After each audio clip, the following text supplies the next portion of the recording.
तो जब जीवन में नहीं होता सत्संग, किसी सत्पुरुष का सानिध्य नहीं होता,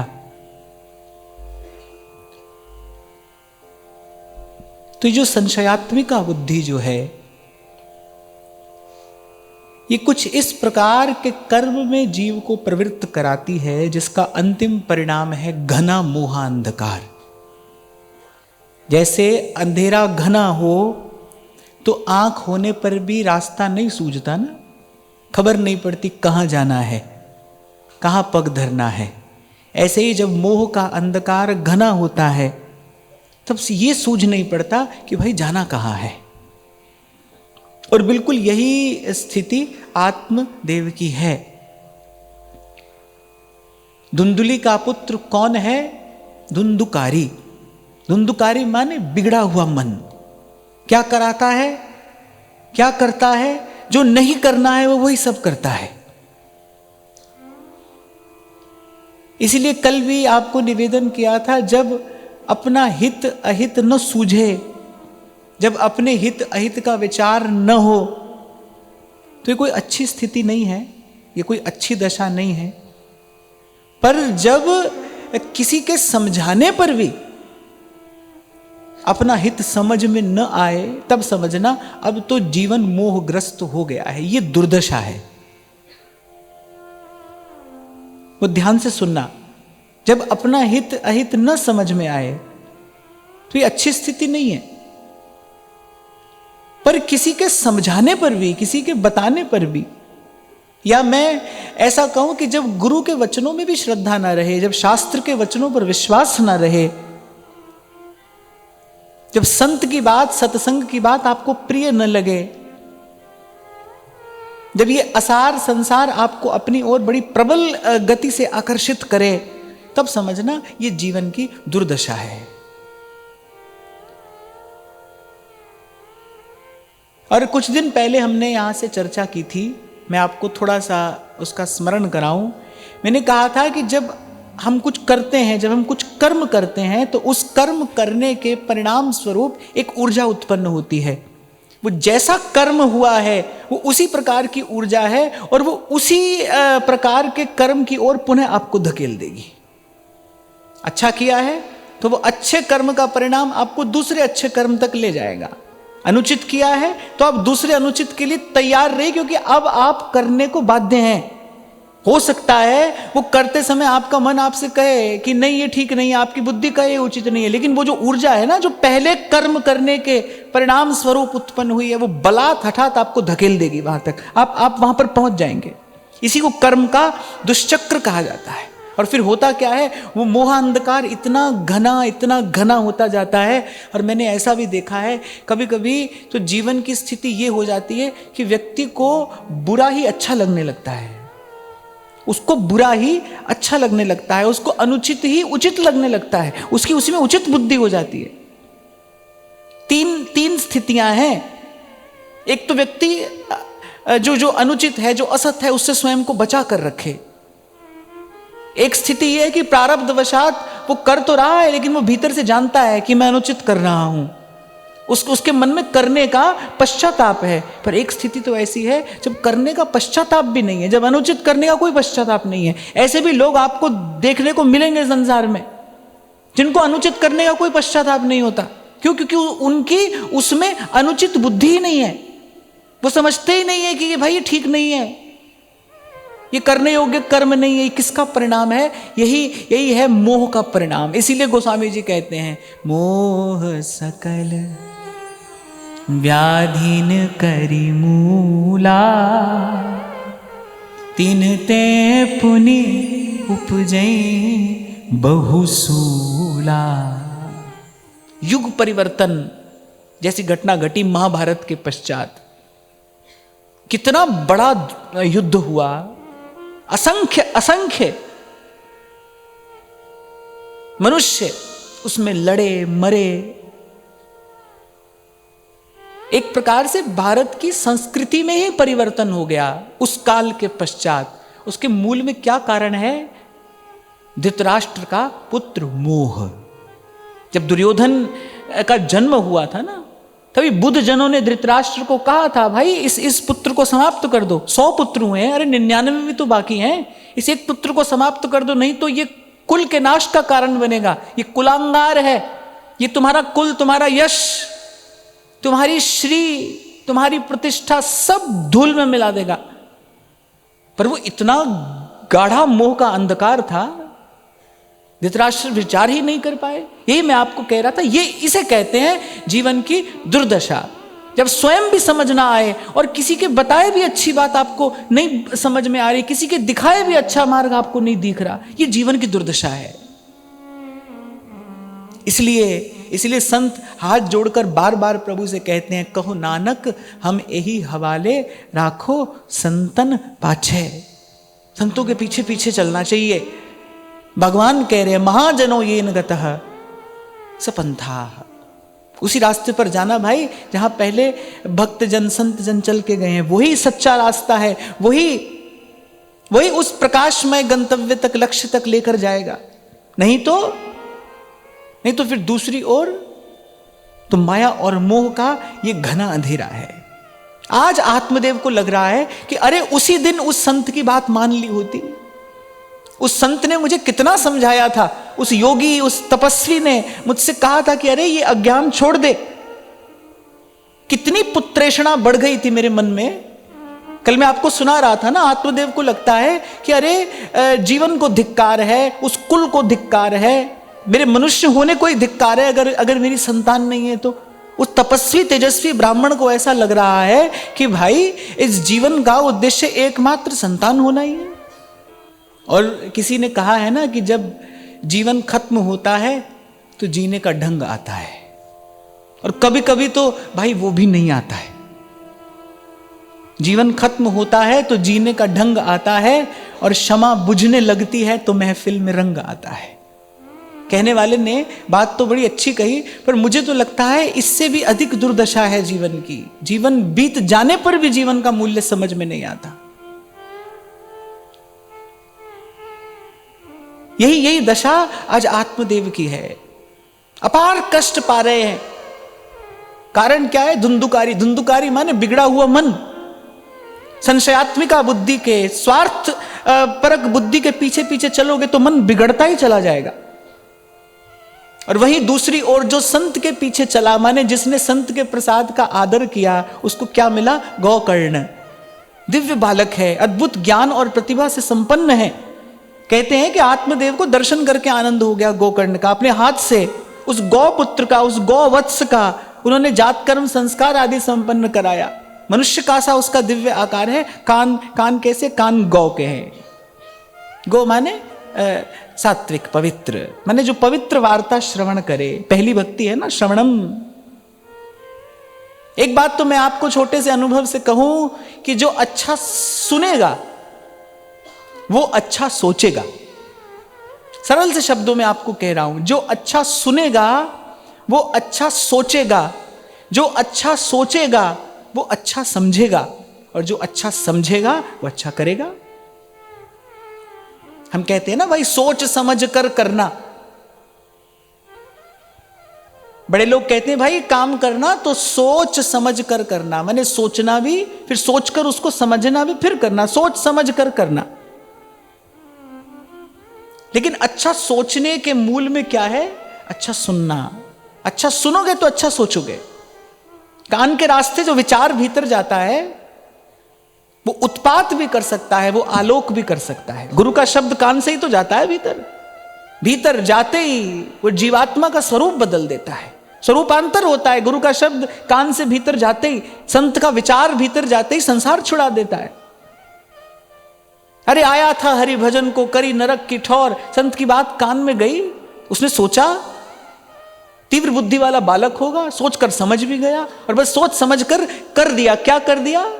मुख मोड़ लिया संसार से और चल दिया भजन के मार्ग पर। तो अच्छा सुनोगे तो अच्छा सोचोगे। तो गोकर्ण कौन है? जो अच्छा सुनता है, जो पवित्र वार्ता का श्रवण करता है।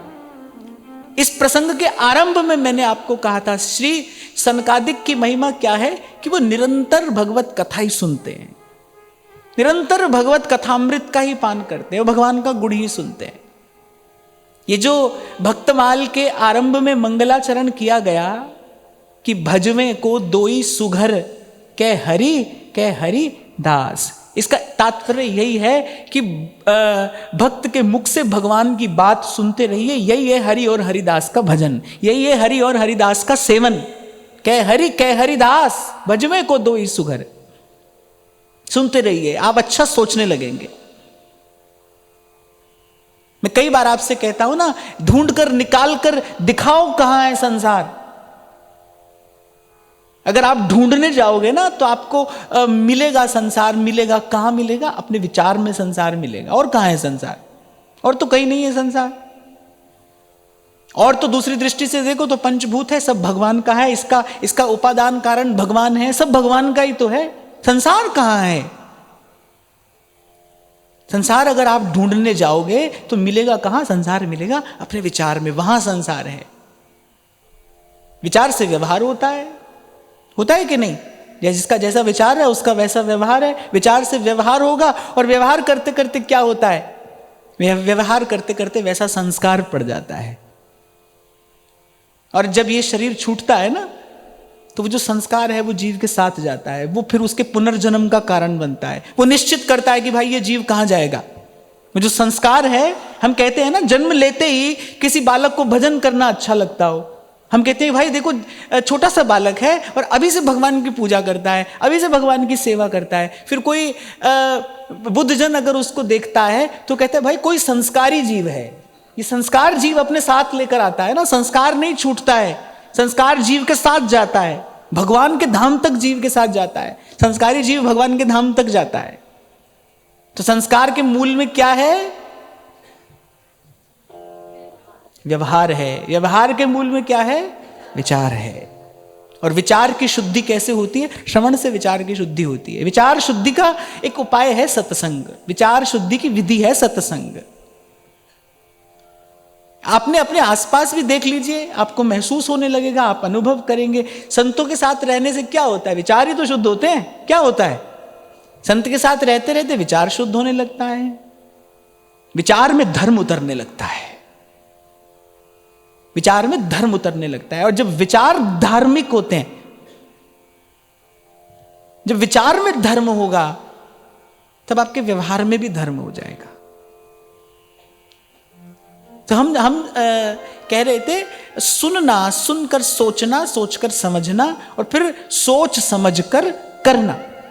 और जिसको इतना ज्ञान हो गया कि भाई सोच समझकर करना है, वो तो बड़े सहज में पार हो जाता है। सोच समझ कर ही तो नहीं करते हम, सोचा नहीं समझा नहीं, भाई संसार अपना है कि नहीं, लग बड़े संसार के पीछे। हम तुम्हारे तुम हमारे, सोचा नहीं समझा नहीं कि बात ठीक है भी कि नहीं, ये बात बंधन में डालने वाली है या ये बात सुख देने वाली है। ना सोचा ना समझा और चल दिए। कल आपको छोटा सा उदाहरण दे रहा था ना मैं कि जीवन भर पति पत्नी लड़ते हैं और फिर चाहते हैं पुत्र का विवाह हो जाए, पुत्री का विवाह हो जाए। ये क्या है? ये बिना सोच समझ कर किया हुआ आचरण ही तो है। जिस मार्ग पर आपका पैर फिसला है, आपसे आगे चलने वाले का फिसला, पीछे चलने वाले का फिसला, उसी पर आप अपनी संतान को डाल रहे हो। और माता पिता को लगता है कि हम बालक का हित कर रहे हैं। बहुत समय पहले मैंने जब भगवान आदि शंकराचार्य जी का चरित्र कहा था, तब मैंने बड़ी विनम्रता पूर्वक ये बात कही थी कि अगर संतान का कर्तव्य है कि वो माता और पिता की सेवा करे, तो फिर माता पिता का तो परम कर्तव्य है कि वो संतान को भगवत भजन का संस्कार दे। ये माता पिता का पहला कर्तव्य है। अधिकार से पहले कर्तव्य आता है। कर्तव्य का पालन किया है तो अधिकार के लिए पात्र लेकर किसी के द्वार पर नहीं जाना पड़ेगा। अगर आपने कर्तव्य का पालन किया है ना, तो आपको अधिकार की ना तो याचना करनी पड़ेगी और ना आपको अधिकार के लिए धरना प्रदर्शन करना पड़ेगा। कर्तव्य का पालन किया होगा तो अधिकार झोली में आकर गिरेगा और आपके लिए सुखद होगा। लेकिन यदि कर्तव्य का पालन नहीं किया है, फिर या तो आप याचना करेंगे अधिकार की या फिर युद्ध करेंगे। यदि कर्तव्य पालन नहीं है जीवन में, तो फिर अधिकार पाने के लिए या तो याचना करनी पड़ेगी या युद्ध करना पड़ेगा। और दोनों में ही परिणाम स्वरूप अशांति है, सुख नहीं है। मांगने वाले को भी सुख कहाँ है? श्री गोस्वामी जी तो कहते हैं बोले मांगन मरे समान है।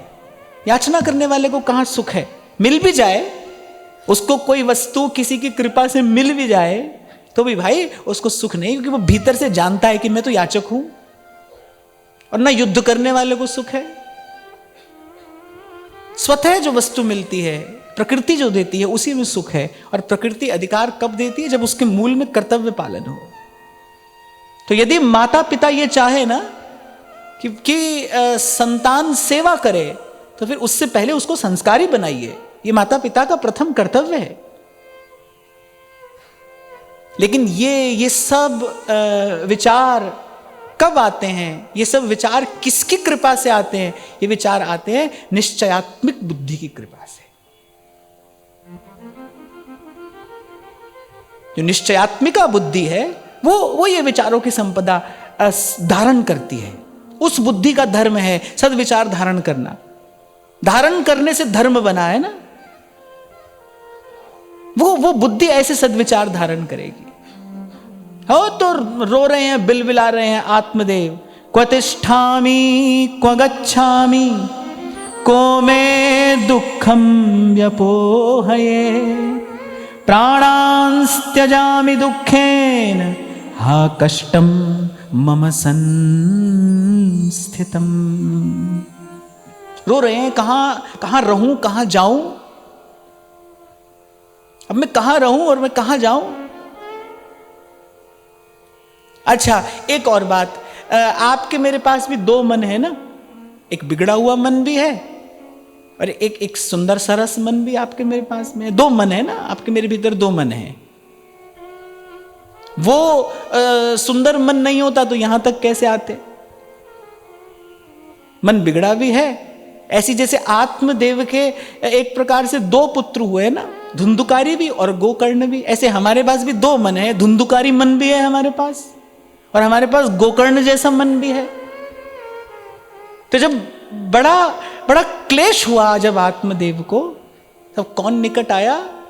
तो गोकर्ण निकट आए। मन ही मिलावे राम से और मन ही करे फजीत। आप देखो बिल्कुल ये घटना घट रही है ना यहां।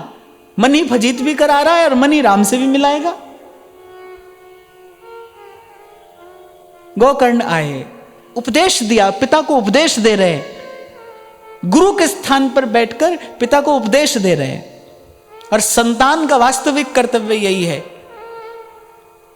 ये जो कहा जाता है ना, भाई संतान नहीं होगी तो हमारा उद्धार कौन कराएगा, उद्धार कौन कराएगा। पर एक बात मैं आपको आज भी कहूं और आगे भी कहूंगा, मरने के बाद उद्धार नहीं होता भाई। मरने के बाद उद्धार नहीं होता। उद्धार हुआ तो जीते जी होगा, मरने के बाद नहीं होगा। मरने के बाद कुछ भी करते गाते रहिए। कम से कम मेरी तो उसमें कोई श्रद्धा नहीं है। किसी को बुरा लगे अच्छा लगे, पर उन सब क्रियाओं में मेरी कोई श्रद्धा नहीं है। मेरी श्रद्धा तो संत की बात में है। संत कह रहा है, कबीरा जीते भेंटिए मुए मिले न राम, लोहा माटी मिल गया पारस का क्या काम। मैं उस दिन आपसे कह रहा था ना, एक समय होता है जब माँ बालक का ध्यान रखती है, फिर एक समय आता है जब बालक अपनी माँ का ध्यान रखता है। तो पहले माता बालक को संस्कारी बनाए और फिर ऐसा संस्कारी बालक हो जो वृद्धावस्था में अपने माता और पिता को सद्मार्ग पर चलने की प्रेरणा देता रहे, ऊर्जा देता रहे, उत्साह देता रहे।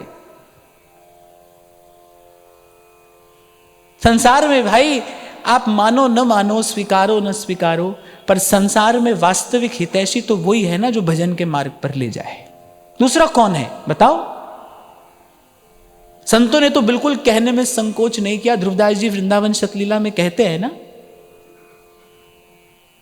कि भाई जो भजन में बाधक बन रहा है वो हमारा अपना और हितैषी कैसे हो सकता है? आप देखिए, सबसे पहले तो यहां दर्शन होता है श्री मीराबाई शाह के मर्यादित जीवन का, कि कितना कष्ट उन्होंने ससुराल में पाया। पति रहे नहीं, ससुर रहे नहीं। ससुर भी भगवान के धाम को चले गए, पति भी भगवान के धाम को चले गए, लेकिन उसके बाद भी कितना मर्यादित उनका आचरण है कि उन्होंने घर से बाहर पग नहीं धरा। पहले गोस्वामी जी को पत्र लिखा कि ऐसी ऐसी स्थितियां यहां पर हैं, आप मुझे आज्ञा दीजिए, मुझे क्या करना चाहिए। चलना चाहती तो चल देती, वो तो भगवान की भक्ता है, नित्य सिद्ध भक्ता है, उनको कहां किससे भय है, किसी से कोई भय नहीं। पर भक्त जब यहां रहता है ना, यही बात मैं आपको 2-3 दिन पहले भी कह रहा था कि भाई हम प्रभु के हैं, ये बात हमारे जीवन में, हमारे जीवन से प्रकट होनी चाहिए। कितने उच्च आदर्श की स्थापना मीराबाई साहब करती हैं, गोस्वामी जी से पत्र लिखकर पूछ रही हैं, अनुमति ले रही हैं, मैं क्या करूं। अपनी ओर से यह भी नहीं कहा कि मेरी ये इच्छा है कि मैं घर से चली जाऊं ना, उन्होंने कहा कि ऐसी ऐसी स्थिति है, मन थोड़ा असहज हो रहा है, ये लोग भी मुझसे प्रसन्न नहीं है और मुझे भी यहां कोई विशेष प्रसन्नता नहीं है। क्यों? क्योंकि भजन नहीं हो पा रहा है। इन सब की जो क्रियाएं हैं बार बार मेरे भजन भाव में विक्षेप उत्पन्न कर रही हैं, आज्ञा दीजिए मुझे क्या करना चाहिए। तब गोस्वामी जी कहते हैं, जाके प्रिय न राम वैदेही, तजिए ताहि कोटि बैरी सम, यद्यपि परम सने। तो हितैषी तो वही है भाई जो भजन के मार्ग पर ले आए। अब एक और बात ध्यान से सुनना, क्योंकि ये बात सुनते ही आपके मन में मैं जानता हूं बहुत सारे प्रश्न खड़े हो गए होंगे, बहुत सारे विचार कूदने लगे होंगे। पर मैं इसके साथ एक बात कह रहा हूं, जो आपसे प्रतिकूल व्यवहार कर रहा है, हो सकता है आप उसी के कारण भजन के मार्ग पर आए हो। जो आपसे प्रतिकूल व्यवहार कर रहा है, जो आपके जीवन में प्रतिकूलता ला रहा है, उससे द्वेष नहीं करना, उससे बचकर भागने के लिए नहीं कह रहा हूं मैं। हो सकता है उसी के कारण आप भजन के मार्ग पर आए हो। क्यों संत कह रहे हैं, निंदक नियरे राखिए, आंगन कुटी छवाए। अरे वो बहुत बड़ा हित कर रहा है। मैं तो ऐसा समझता हूं भाई, जो आपकी गलती बताता है वो आपको बहुत बड़ा हित कर रहा है। कबीर तो कह रहे हैं, बोले उसको अपने घर में ही रखो, उसके भोजन पानी की भी सुंदर व्यवस्था करो। वो पूछे कि हमको क्या करना है, बोले एक ही काम, बस हमारी गलती बताते रहना, यही करना है तुमको। संत का दृष्टिकोण अलग है ना, उसको अलग वस्तु चाहिए, उसको घर दुकान मकान बच्चा ये सब नहीं चाहिए ना, उसको कोई अलग वस्तु चाहिए। और मैं कहता हूं जब आपका लक्ष्य अलग है फिर आपका मार्ग भी अलग होगा। अगर आपका लक्ष्य दिव्य है, विलक्षण है, तो फिर आपका मार्ग भी विचित्र होगा। अब मैं देखो, मेरे पास कोई और काम तो है नहीं दिन भर, मैं तो यही उलट पलट कर और बार बार सोचता रहता हूं, विचार करता रहता हूं, भाई क्यों कहा होगा, किस किस स्थिति में कहा होगा, क्या अर्थ है इसका। तो कह रहे भाई निंदक नियरे राखिए, आंगन कुटी छवाए। बोले उसको घर में रखो, घर के पास रखो और उसके भोजन पानी की भी व्यवस्था करो, सुबह शाम उसका हालचाल पूछते रहो। और बोले तुमको एक ही काम करना है, हमारे पर बिल्कुल पैनी नजर रखना और हमारी गलती बताते रहना। आलोचना के बिना प्रतिभा का विकास नहीं होता, आलोचना के बिना प्रतिभा का विकास नहीं होता। कला के क्षेत्र में भी अगर कभी कोई मास्टरपीस बनता है ना, तो उसको बहुत सारे आलोचकों की आलोचना से निकलना पड़ता है, जिसको आपकी भाषा में क्रिटिक कहते हैं। क्रिटिक, आलोचक, उसका एक ही काम है आलोचना करना। वो 1000 गुण एक और रख देगा, एक गलती निकाल कर बताएगा। उसकी ऐसी पैनी, ऐसी सूक्ष्म दृष्टि है, एक गलती निकाल कर आपको बताएगा। पर उसी के कारण वो वस्तु मास्टरपीस बनी है। वो उसी आलोचक की कृपा है, आलोचना के कारण ही वो वहां तक आया है। अगर किसी को आलोचना स्वीकार करने की सामर्थ्य प्राप्त हो जाए, पर क्षमा करना, ये धीरज सबके पास में नहीं होता है। घबरा जाता है व्यक्ति, प्रतिक्रिया देने लगता है, खींच जाता है, रुष्ट हो जाता है। पर जिसे ये सहना आ जाता है, वो तब कर निखर जाता है।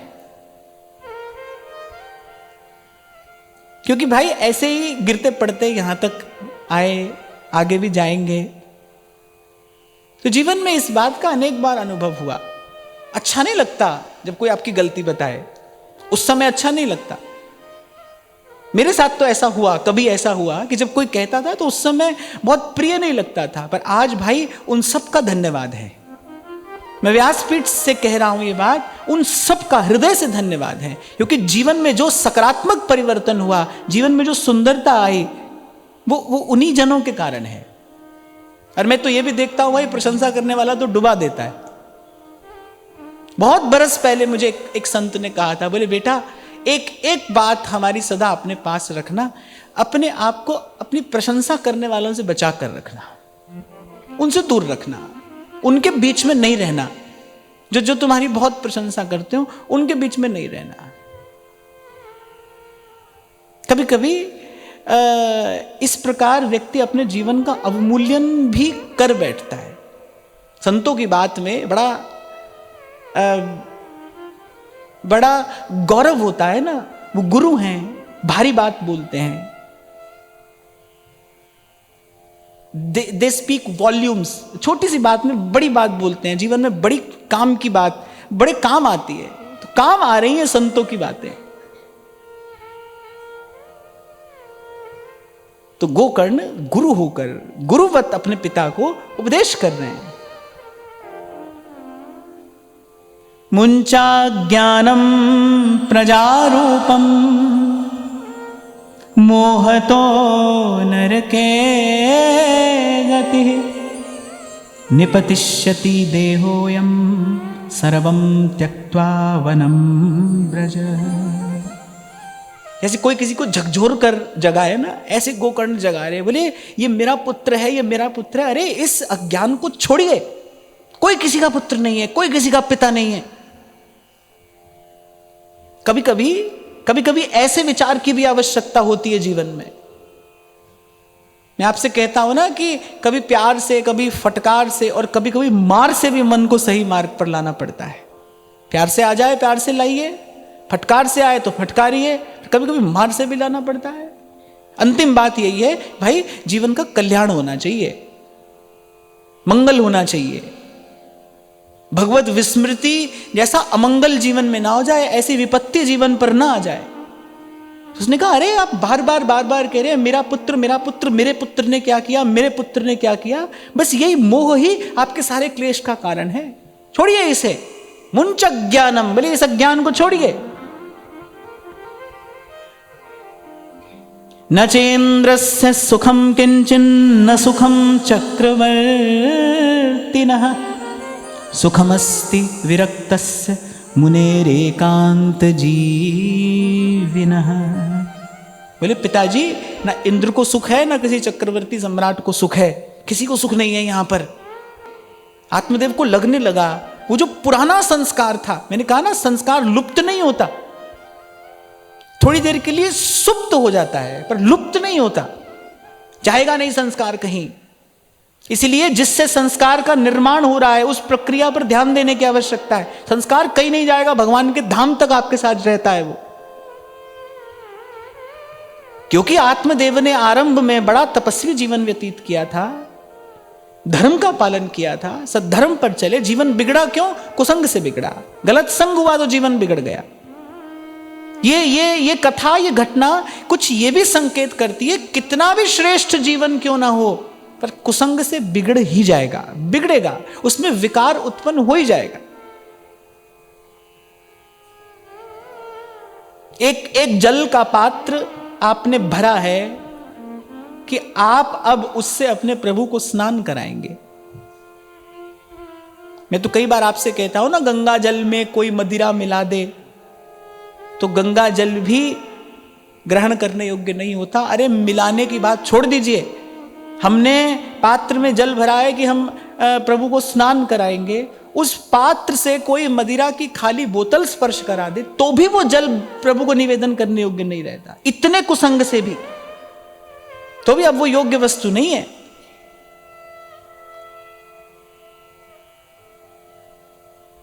तो बड़ा जो तप त्याग किया था जीवन में वो भी संचित रखा था, वो भी कहीं गया नहीं था।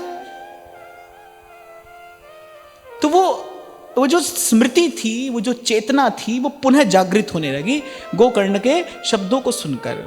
आत्मदेव को लगा कि हाँ, मैंने कितना मूर्खता भरा आचरण किया, और इस कुपुत्र की प्राप्ति में मैंने अपने जीवन की सारी क्षमता, सारा सामर्थ्य, सारा समय सब लगा दिया, सब गंवा दिया। अंत में मुझे मिला क्या? केवल क्लेश। और ये हुआ किस कारण? साधु अवज्ञा। संत की बात नहीं मानी। संत तो समझा रहे थे कि ये जो पुत्र मिलेगा ये थोड़ा सा सुख और बड़ा भारी दुख देगा, पर संत की बात नहीं मानी। अंधकूपे स्नेह पाशे बद्धः पंगुरहं शठः कर्मणा पतितो नूनम मामुद्धर दयानिधे। तब आत्मदेव कहते हैं गोकर्ण से, पहले मैं वस्तुतः बड़ा मूर्ख हूं, मैं बड़ा अज्ञानी हूं, कैसा मूढ़वत पशुवत आचरण मैंने किया, और इस मोह और ममता के अंधेरे कुएं में मैं पड़ा रहा। भले इस समय तुम भगवान की दया मूर्ति, कृपा मूर्ति बनकर आए हो, अब मेरा उद्धार करो, अब निकालो मुझे यहां से। तब गोकर्ण कहते हैं, एक बात यहां पर कही गई है, वो बड़ी सुंदर है, विचारणीय है। गोकर्ण कह रहे हैं, जाया सुतादिषु सदा ममतां विमुञ्च पश्यानिशं जगदिदं क्षणभङ्गनिष्ठम् वैराग्यरागरसिको भव भक्तिनिष्ठः। कहते हैं जागते सोते दिन रात इस बात का विचार करते रहिए कि भाई ये जो दिखाई दे रहा है, ये जो आज है, ये रहेगा नहीं। कल हम इस बात पर चर्चा कर रहे थे ना, सिर्फ समझना है, करना कुछ नहीं है। अब सोचो कोई यहां से सुन ले ये जो घर है ये सब मिथ्या है, तो तोड़कर थोड़ी फेंक दोगे या निकल कर थोड़ी भाग जाओगे, रहना तो घर में ही है। पर समझ लेना है भाई कि ये घर है किस लिए है? सदुपयोग करने के लिए है। जब तक जीवन है तब तक इसका सदुपयोग करेंगे। घर है पर मेरा नहीं है, घर है पर मेरा नहीं है, संसार है पर मेरा नहीं है, साधन है पर मेरे लिए है, मैं इसका अधिकारी नहीं हूं। इसलिए जो वस्तु हाथ में आई है उसका सदुपयोग करते चले जाइए, कोई बंधन नहीं है। परसों हमने चर्चा की थी ना, जिसके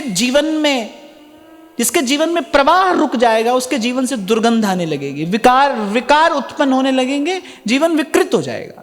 अगर ये प्रवाह रुक जाए, और प्रवाह माने लेना देना, आना जाना, आ रहा है और जाता भी रहे, जीवन में प्रवाह बना रहे, रोकिए मत। ये मेरा है ये कहकर आप रोक लेते हैं, इस पर मेरा अधिकार है ये कहकर आपने रोक लिया, आपने जीवन के प्रवाह को बाधित किया, क्योंकि यह मेरा है, ये सबसे बड़ा असत्य है। यहां तो संत कह रहे सब है भूमि गोपाल की और कियो गोपाल ही को हो। ये जो है वो प्रभु का है, उसी के किए सब हो रहा है, उसी के किए आगे होगा। महाराज बाणी में सबसे पहली बात कहते हैं, हुक्म है अंदर सबको, बाहर हुक्म न कोई। तेरी सत्ता के बिना हे मुद मंगल मूल, पत्ता भी हिलता नहीं, हिले न कोई फूल। तो समझ लीजिए, तो गोकर्ण कहने लगे कि पिताजी दिन रात, इसी शब्द का प्रयोग किया, बोले दिन रात इस संसार की क्षण भंगुरता का विचार करते रहिए। अच्छा, प्रभु तो कृपा करके कराते हैं, प्रभु संसार की अनित्यता का बोध आपको बार बार कराते हैं, पर जब ज्ञान और वैराग्य पड़े थे ना अचेत, आंख खोलते हैं फिर सो जाते हैं, आंख खोलते हैं फिर सो जाते हैं। हमारे भी ज्ञान वैराग्य की यही दशा है ना, आंख खुलती है फिर सो जाते हैं, खुलती है फिर सो जाते हैं। प्रभु तो बार बार आपको दिखाते हैं कि देखो ये कैसे रेत का महल है, अभी कैसे चमचमा दमदमा रहा था, इस पर ध्वजा लहरा रही थी और एक ठोकर लगी काल की और देखो सब धूल में मिल गया। प्रभु तो बार बार इसका बोध कराते हैं। बोलचाल की भाषा में कहते हैं ना, समझने वाले समझ गए, जो साधु है, जो बुद्ध है, जो विवेकी है, वो तो इस घटना को घटते देखकर समझ गया है, भाई ये तो सब ऐसे ही बन रहा है, ऐसे बिगड़ रहा है, कुछ है नहीं, है पर कुछ है नहीं, जगत सब सपना। तभी तो मैं आपसे उस दिन अपने मन की एक बात कह रहा था कि जब यहां सत्संग आरंभ हुआ तो धाम की कृपा से, सत्संग की कृपा से जीवन में भीतर बाहर परिवर्तन आ रहा है और आगे भी आता ही रहेगा। तो पहले कभी ऐसा लगता था, पहले कभी मुझे भी ऐसा लगता था कि भाई देखो कितना सुंदर सत्संग होता है, कथा होती है, कितने लोगों का जीवन बदल गया, और ये सब विचार मन में आते थे। अब लगता है कि भाई कितना अल्प सा जीव है और कैसी ये प्रभु की सृष्टि है। अनंत रूप रूपाय विष्णवे प्रभु विष्णवे, यहाँ किसके किए क्या होता है भाई। करण करावण हार आप कौन करने वाला है। यहाँ संसार कितनी बार बना, कितनी बार बिगड़ा, आगे भी कितनी बार बनेगा बिगड़ेगा। अब तो भाई सार की एक बात हाथ लगी, समझ में आई कि ये जो है इसको देखकर समझकर विचार पूर्वक चलिए, और ये जो जीवन रूपी अवसर मिला है इसका लाभ लेकर अपना काम बना लीजिए, अपने अपने ठिकाने पहुंच जाइए बस। जहां जाकर फिर भटकना ना पड़े, जहां जाकर फिर अहमता और ममता का धक्का ना खाना पड़े, इसके दुख से दुखी होकर, इसके कष्ट से भयभीत होकर हरि भजिए, हरि भजिए, हरि भजिए। हरि हरि बोल प्यारी रसना। हरि हरि बोल प्यारी रसना। हरि बोले बिन नर कहीं बसना। हरि बोले बिन नर कहीं बसना। धर्मं भजस्व सततं त्यज लोक धर्मान्। सेवस्व साधु पुरुषान् जहि काम तृष्णा। अन्यस्य दोष गुण चिंतनमाशु मुक्त्वा। सेवा कथा रसमहो नितरां पिबत्वम्। सद्धर्म का उपदेश इस समय गोकर्ण आत्मदेव को कर रहे हैं।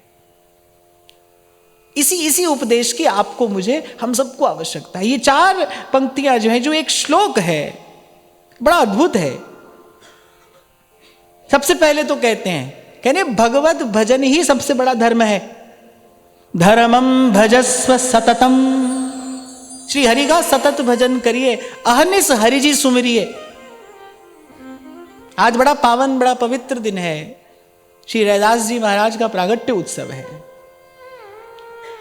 रैदास जी महाराज कहते हैं अपनी वाणी में, रैदास रात ना सोइए,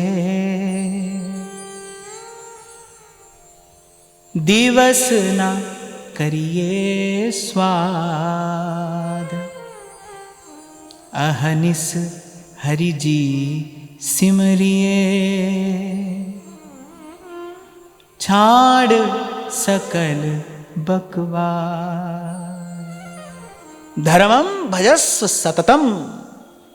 सतत श्री हरि का भजन करिए, यही सद्धर्म है, यही परम धर्म है, यही जीव मात्र का एकमात्र धर्म है। आपसे उस दिन मैं कह रहा था ना, अपने आप को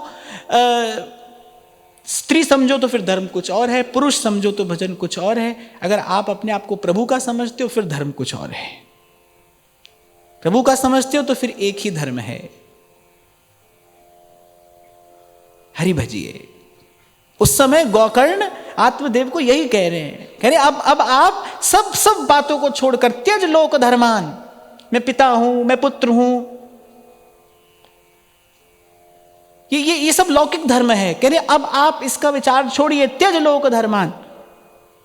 अभी कह रहा था ना मैं आपसे, कभी कभी मन को मार की भी जरूरत पड़ती है। अंत में भगवान ने क्या कहा, सर्व धर्मान परित्यज्य। डांट कर कह रहे हैं भगवान, उससे पहले कह रहे हैं मन्मना भव मद भक्ता मद्याजी माम नमस्कुरु। तब भगवान ने थोड़े गंभीर शब्दों में कहा, अर्जुन सुन, ध्यान से सुन मेरी बात, प्रणाम कर मुझे, मन लगा मुझ में, और जो मैं कह रहा हूं केवल उसी को मान, उसी का अनुसरण कर।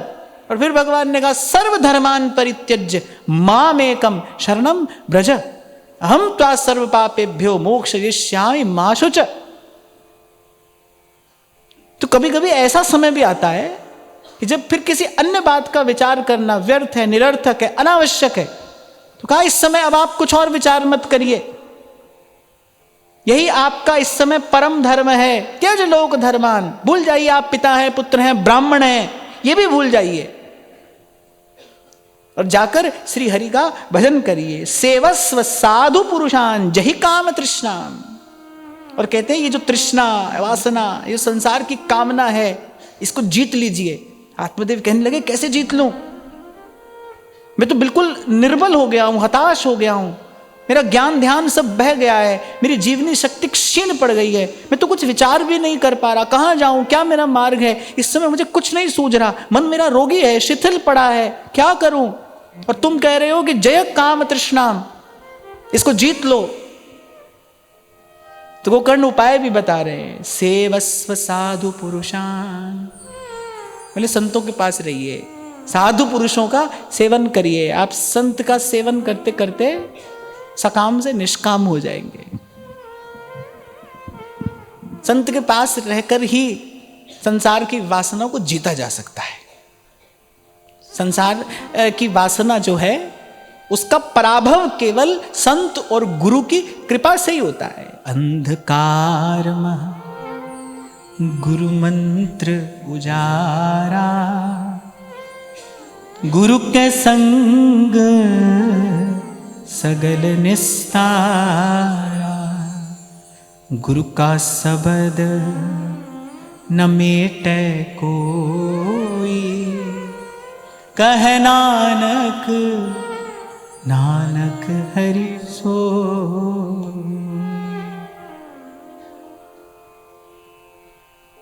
एक और बात भी गोकर्ण कहते हैं, सावधान करते हैं आत्मदेव को, अन्यस्य दोष गुण चिंतनम आशु मुक्त्वा। बोले अब किसी के गुण दोष का विचार भी मत करिए, छोड़िए धुंधुकारी क्या कर रहा है, क्या किया आपने जीवन में, क्या किया आपकी पत्नी ने जीवन में, क्या किया। बोले ये सब बातें अब छोड़िए, अब इसका समय नहीं है। बोले अब किसी के गुण दोष का विचार न करिए। अब तो ऐसा जीवन हो आपका कि सपने में भी न बिसरे नाम। अब तो जागते सोते बस संसार की अनित्यता का विचार करके कि पानी केरा बुदबुदा और मानुष की जात, कि भाई बस जीवन अब समाप्त हुआ, अब समाप्त हुआ, अब समाप्त हुआ, अंतिम क्षण है ये, बना लीजिए इसमें अपना काम। कोई क्षण जीवन का भजन के बिना न जाए, ऐसा प्रयास करिए। और कह रहे एकमात्र सेवा कथा रसमहो नितराम पिबत्वम। कह रहे प्रभु की सेवा और प्रभु की कथा, संतों के मुख से भगवत कथा और कथा के प्रसाद स्वरूप मिला सेवा और सुमिरन। मैंने सत्संग और सेवा सुमिरन की त्रिवेणी में गोता लगाते रहिए। ज्ञान हो गया आत्मदेव को। मैंने जो ये गोकर्ण रूपी जो ये मन है ना, यही मिलाएगा, यही मिलाएगा। देखो भाई, आनंद तो तभी है जब मन मान जाए। किसी भी संबंध की स्वीकृति क्या किसी बाहरी क्रिया से होती है? नहीं होती है। विवाह की क्रिया संपन्न हो जाए लेकिन अगर मन स्वीकार न करे तो क्या उस संबंध में सुख है? नहीं है। संबंध की स्वीकृति किसी बाहरी क्रिया पर आश्रित नहीं है, उसे किसी बाहरी क्रिया की अपेक्षा भी नहीं है। हो तो अच्छी बात है, नहीं हो तो भी मन यदि स्वीकार कर ले, मन यदि स्वीकार कर ले तो संबंध स्थापित हो जाता है। मन ही मिलावे राम से। इसलिए मैंने कहा कि इस कथा का मर्म, इस कथा का अर्थ विचारे कि आत्मदेव के दो पुत्र हैं, धुंधुकारी भी है और गोकर्ण भी है। धुंधुकारी मरकर प्रेत होता है। प्रेत कौन होता है? आकुल व्याकुल भूखा प्यासा कष्ट पाता और दूसरे को कष्ट देता जो भटक रहा है, वही प्रेत है ना। प्रेत क्या होता है? किसी ने देखा है?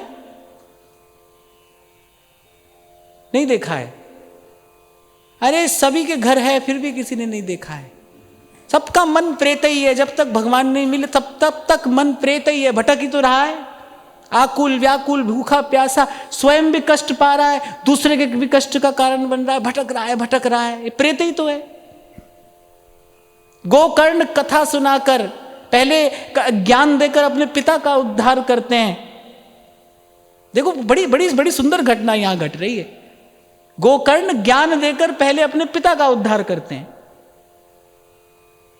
और फिर जब धुंधुकारी मरकर प्रेत होता है, अब ऐसा मन जो है यही उसका अंतिम परिणाम क्या है? मन भटकेगा। मैं कभी कभी, क्योंकि मैं यहां बैठता हूं तो मुझे सबका दर्शन होता है, कभी एक आध बार कोई ऐसा व्यक्ति भी यहां पर आकर बैठ जाता है जिससे 5 मिनट भी एक एक आसन में स्थिर होकर नहीं बैठा जाता।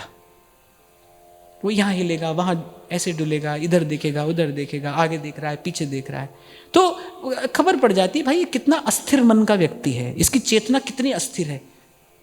माने उस व्यक्ति पर क्रोध नहीं आता है, केवल उसकी दशा का विचार किया जाता है कि देखो कितना अस्थिर मन व्यक्ति है। तो ऐसा जो मन है ना वो प्रेत ही है। तो पहले वो आत्मदेव को वन में भेजते हैं कि जाइए भगवान का भजन करिए, छोड़िए ये सब झूठ है। लेकिन देखो वो कितने दयालु हैं, फिर वो धुंधुकारी का भी उद्धार करते हैं। मानिए बुरा मन जो है, ये प्रेत जैसा जो मन है, ये कहां जाएगा? मेरे जो भला मन है ना, ये उसको भी प्रभु में जाकर मिला देगा, इसका भी उद्धार करा देगा, इसका भी उद्धार हो जाएगा। ये भी जाकर प्रभु के चरणों की सन्निधि प्राप्त करके शीतल हो जाएगा, संतुष्ट हो जाएगा। फिर क्या रह जाएगा? केवल आनंद रह जाएगा। तो ये श्रीमद् भागवत का महात्म्य जो कहा गया, कहां से आरंभ हुआ? कि भक्ति व्याकुल है, क्योंकि ज्ञान वैराग्य अचेत पड़े हैं, रुग्ण हैं वो। आज विश्राम का दिन है इस सत्र के, तो एक बार पहले का पाठ दोहरा लेना चाहिए। ज्ञान और वैराग्य, ज्ञान अर्थात अर्थ पंचक का ज्ञान, 5 चीज का ज्ञान। और वो 5 चीज क्या है? स्वस्वरूप का ज्ञान, पर स्वरूप का ज्ञान, उपासना में साधक वस्तु का ज्ञान, उपासना में बाधक वस्तु का ज्ञान, और उपासना के फल का ज्ञान। और हमारे लिए वैराग्य क्या है? जिन भेसा मारा साहेब रीझ है, जिन भेसा मारा साहेब रीझ है, सोई भेस धरूंगी मैं तो बैरागन हूंगी, बाला मैं तो बैरागन होंगी। सील संतोष धरू घट भीतर, समता पकड़ रहूंगी, और जाको नाम निरंजन कहिए वाको ध्यान धरूंगी। मीरा के प्रभु गिरधर नागर, मीरा के प्रभु गिरधर नागर, साधा संग रहूंगी मैं तो बैरागण हूंगी, बाला मैं तो बैरागण हूंगी, बाला मैं तो बैरागण हूंगी। तो वो ज्ञान और ये वैराग्य। हाँ, पर चिंतन हमने इस सत्र में यहां से आरंभ किया था। ज्ञान और वैराग्य पुत्र हैं, भक्ति जननी है। और माता के सामने यदि पुत्र शिथिल पड़ा हो, कष्ट में हो, तो माता कभी प्रसन्न नहीं रह सकती। हमारा उद्देश्य केवल भक्ति नहीं, प्रसन्न भक्ति है। प्रसन्न भक्ति ही आनंद प्रदायिनी है। भक्ति प्रसन्न रहे। जब हम मन माना आचरण करते हैं ना, अब आचार्य की उपासना पद्धति का हमको कोई ज्ञान नहीं होता, हम मर्यादा का ध्यान नहीं रखते, जब हम मन माना आचरण करते हैं तो क्या होता है? भक्ति तो होती है, पर वो भक्ति प्रसन्न भक्ति नहीं होती, वो भक्ति कष्ट पाती है।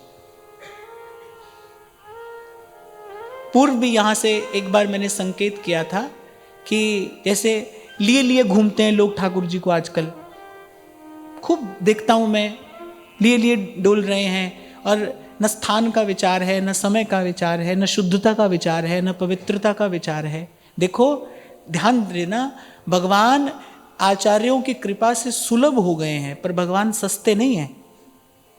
सुलभ होने में और सस्ता होने में फर्क है। हम लोगों का ऐसा आचरण उस श्रेष्ठ वस्तु को सस्ता बना देता है। भगवान सस्ते नहीं है, सुलभ हैं। अपनी कृपा से, आचार्यों की कृपा से उनकी सेवा हमको मिल गई है। तो ये सब क्या है? मैं देखता हूं ये मनमाना आचरण है। ये भाव नहीं है, आप इसे सोचो कि ये भाव है।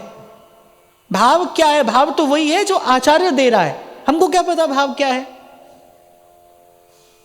भाव वो है जो आचार्य ने प्रदान किया है। तो ऐसी जो मनमानी भक्ति है, इसका अंतिम परिणाम क्या है? इसका अंतिम परिणाम होता है उत्पात। श्रीमद् भागवत कहती है ऐसी जो मनमानी भक्ति है, जो मनमाना आचरण है, उसका परिणाम अंत में उत्पात होता है। हमारे यहां शास्त्रों में यह तक लिखा है, बहुत ध्यान से सुनना। महाराज जी उस दिन श्री पुरी पीठ वाले श्री शंकराचार्य जी महाराज बता रहे थे, बड़ी मार्मिक बात है, इस पर ध्यान देना चाहिए। वो कहते हैं कि मान लो कहीं पर भगवान का कोई विग्रह प्रतिष्ठित हुआ, लेकिन हमारे यहां विग्रह की प्राण प्रतिष्ठा होती है ना। किससे होती है? वेद मंत्रों से प्राण प्रतिष्ठा की जाती है, जो सनातन धर्म की पद्धति है। तो मान लो किसी भगवत विग्रह की प्रतिष्ठा हुई, लेकिन उसकी जो पूजा अर्चना हो रही है वो वेदोक्त विधि से नहीं हो रही है, वो मनमाने ढंग से कोई कर रहा है, मनमाने ढंग से कर रहा है या अनुचित ढंग से कर रहा है, तो परिणाम क्या होगा? उस मूर्ति में भगवान का नहीं, उस मूर्ति में भूत प्रेत का वास होगा। ऐसा हमारे शास्त्रों में वर्णित है। ये शास्त्र की बात मैं आपसे कह रहा हूं, गुरुजनों के मुख से सुनी है, आचार्य के मुख से सुनी है, मैं आपको बता रहा हूं। केवल इसलिए बता रहा हूं कि मनमानी भक्ति उत्पात करा सकती है। आपको लगेगा कि आप भक्ति कर रहे हो, लेकिन वस्तुतः हो कुछ और रहा है। इसलिए बार बार आपसे कहा जाता है भाई गुरुजनों के पीछे पीछे रहना, जो गुरु से सुना है, हमारा वही धर्म है, उसी का पालन करना है, उसी अनुशासन को अपने जीवन में लाना है।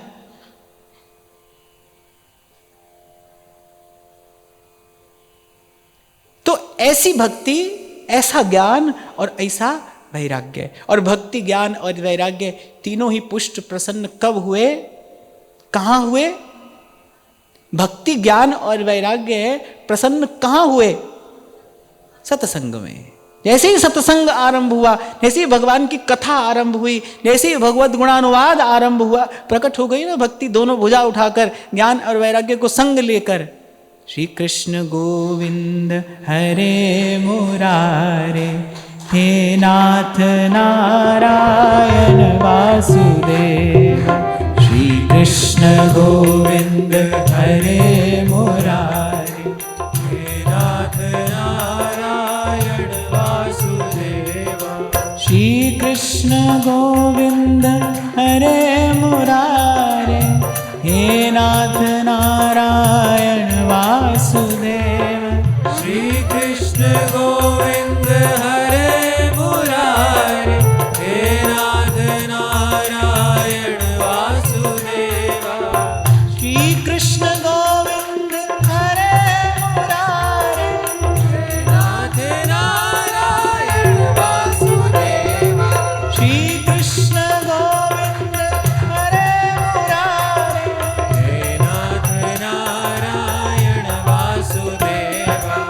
श्री कृष्ण गोविंद हरे मुरारे, हे नाथ नारायण वासुदेव।